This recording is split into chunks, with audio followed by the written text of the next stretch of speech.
तो कामरा के आपको बता दें कि इस पर सियासत जारी है। वहीं कांग्रेस के नेता डीके शिव कुमार के संविधान बदलने वाले बयान ने सियासी घमासान छेड़ दिया है।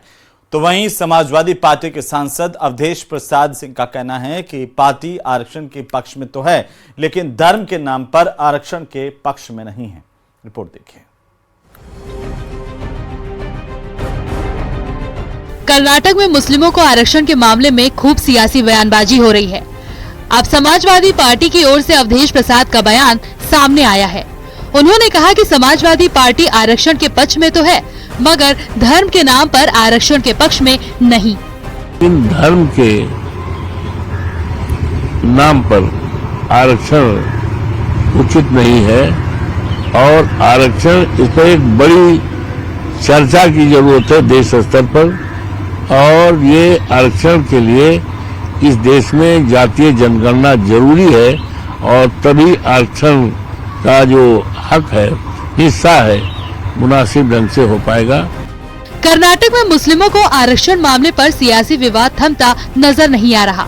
भाजपा सांसद जगदम्बिका पाल ने इस मुद्दे पर राहुल गांधी को भी घेरा। कांग्रेस के deputy chief minister DK Shivakumar ने कहा कि अगर मुसलमानों को आरक्षण देने की जो 4% है, अगर इसमें संविधान आड़े आएगा तो हम संविधान को बदल देंगे।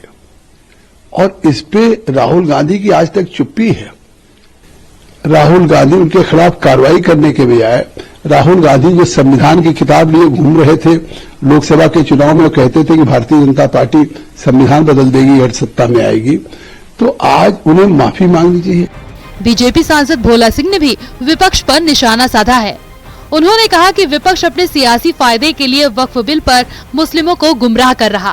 कुछ लोग, कुछ राजनीतिक दल एक विशेष धर्म को, विशेष जाति को राजी करने के लिए, अपना वोट बैंक सुरक्षित रखने के लिए उनके साथ अहित करने का काम कर रहे हैं। इस बिल के पास होने से किसी को नुकसान नहीं होने वाला है, बल्कि सरकार को विकास करने का मौका मिलेगा और उन लोगों को भी फायदा उससे पहुंचेगा। जब विकास होता है किसी क्षेत्र में तो वहाँ के निवासियों को भी फायदा मिलता है, वहाँ के नागरिकों को फायदा मिलता है, उनको रोजगार भी मिलता है।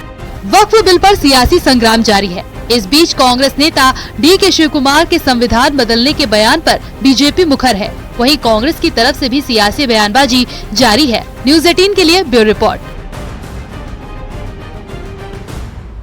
तो वहीं औरैया में मेरठ के सौरभ हत्याकांड की ही तरह एक चौंकाने वाली घटना सामने आई। एक पत्नी ने अपने प्रेमी के साथ मिलकर अपने पति की हत्या की साजिश रची। 2 लाख रुपए की सुपारी देकर पति की हत्या करवा दी। घटना की जानकारी मिलने के बाद पुलिस ने इस मामले में आरोपी पत्नी और उसके प्रेमी को गिरफ्तार कर लिया और साथ ही हत्या की सुपारी लेने वाले सुपारी किलर को भी गिरफ्तार किया है।